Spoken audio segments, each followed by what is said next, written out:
সাধারণ শিক্ষার্থী আর চাকরি প্রত্যাশীদের স্লোগানে আবারও সরব শাহবাগ মোড়। সরকারি চাকরিতে কোটা ব্যবস্থা বাতিল করে 2018 সালে সরকারের জারি করা পরিপত্র পুনর্বহালের দাবিতে রাস্তায় নামেন তারা।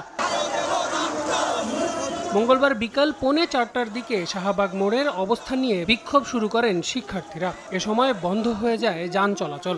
ঘণ্টাখানেক অবস্থান নিয়ে বিকেল 4:45টার দিকে সড়ক অবরোধ তুলে নেন তারা। এ সময় আন্দোলনকারীরা 2018 সালে ঘোষিত সরকারি চাকরিতে কোটা পদ্ধতি বাতিল সহ 4টি দাবি তুলে ধরেন। আমাদের কোটার প্রথম দাবিটি হচ্ছে 18-র পরিপত্রকে পুনর্বহাল করতে হবে।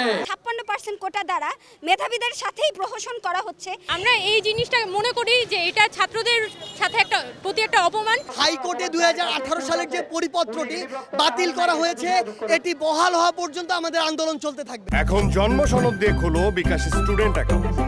নিজের বিকাশ নিজে কর। এ সময় শিক্ষকদের নতুন পেনশন ব্যবস্থার বিরুদ্ধে চলমান আন্দোলনের সাথেও একাত্মতা প্রকাশ করে আন্দোলনরত শিক্ষার্থীরা। আল আমিন তুষার, সময় সংবাদ, ঢাকা।